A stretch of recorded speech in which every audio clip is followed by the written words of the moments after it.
Assalamualaikum warahmatullahi wabarakatuh. Berjumpa lagi dengan Bu Hanti. Dalam pelajaran kimia kali ini, Bu Hanti tidak akan menyampaikan materi, tapi kita akan mencoba membahas beberapa soal tentang stoikiometri atau hitungan kimia. Yang pertama, soal tentang persamaan reaksi. Contoh soal, logam magnesium bereaksi dengan larutan hidrogen klorida membentuk larutan magnesium klorida dan gas hidrogen. Kita selesaikan soal ini. Yang pertama, kita tuliskan dulu zat-zat yang bertindak sebagai reaktan, yaitu magnesium, Mg, dan larutan hidrogen klorida, yaitu HCl. Kemudian kita tuliskan fasenya, S adalah solid, kemudian aqueous untuk HCl, dan menghasilkan magnesium klorida yaitu MgCl2 dalam fase aqueous serta gas hidrogen yaitu H2. Kemudian dalam suatu persamaan reaksi menganut hukum kekekalan massa di mana jumlah atom-atom yang berada pada reaktan akan sama dengan jumlah atom-atom yang terletak pada produk. Sekarang kita lihat untuk Mg di sini terdapat 1 atom Mg dan pada reaktan, pada produk terdapat 1 atom Mg sehingga untuk Mg atau magnesium sudah sama atau setara.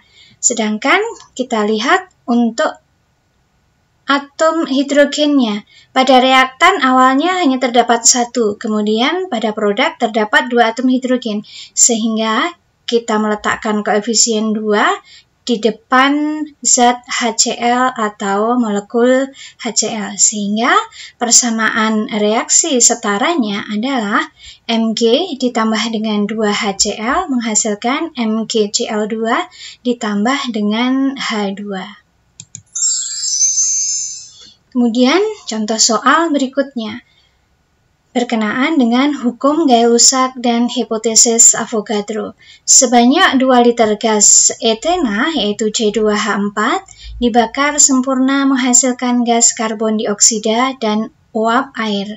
Berapa A. volume gas oksigen yang dibutuhkan, kemudian B. volume gas karbon dioksida yang dihasilkan, serta C. volume uap air yang dihasilkan. Langkah pertama adalah menuliskan semua zat yang terlibat di dalam persamaan reaksi tersebut, yaitu etena C2H4 dalam fase gas, kemudian direaksikan dengan O2, kemudian menghasilkan CO2 dan H2O.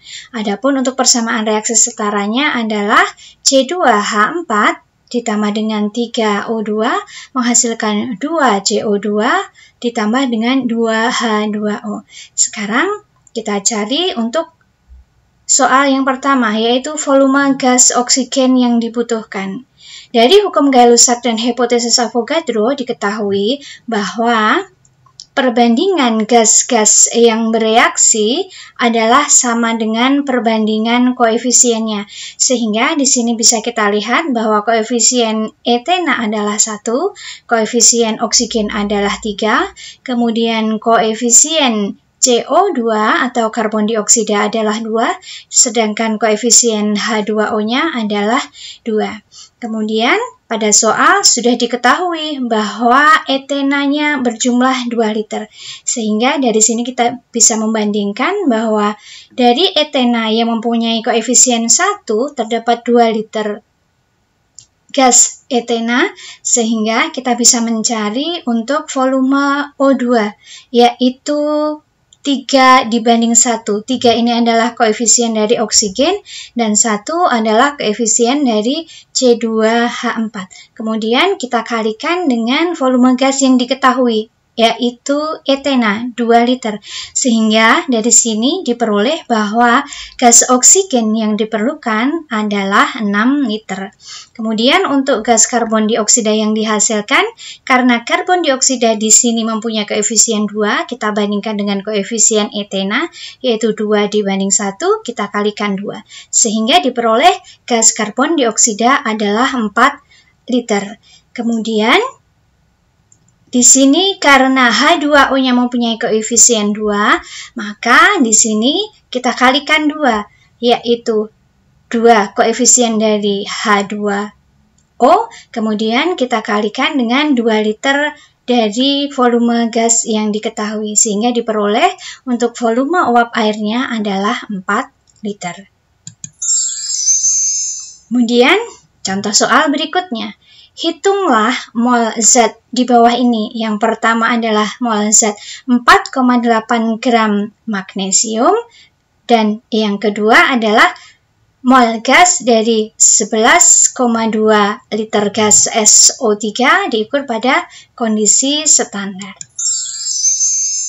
Kita jawab untuk soal yang pertama, di mana tadi diketahui bahwa massa dari magnesium adalah 4,8 dan kita punya rumus bahwa mol dari suatu zat adalah massa dari zat tersebut dibagi AR atau MR-nya.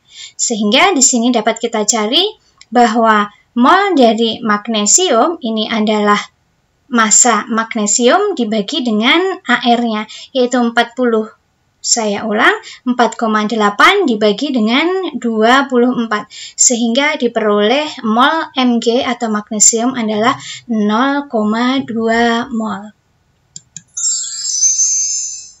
Kemudian untuk soal berikutnya adalah mol dari gas SO3, di mana tadi diketahui bahwa mol SO3-nya, saya ulang, tadi diketahui bahwa volume SO3-nya adalah 11,2, sehingga kita bisa mencari molnya dengan cara mol sama dengan volume gas yang diketahui dibagi dengan volume molar, karena pada keadaan standar maka volume molarnya adalah 22,4 liter, sehingga bisa kita cari mol gas SO3 adalah 11,2 dibagi dengan 22,4 liter, sehingga diperoleh mol SO3 adalah 0,5 mol.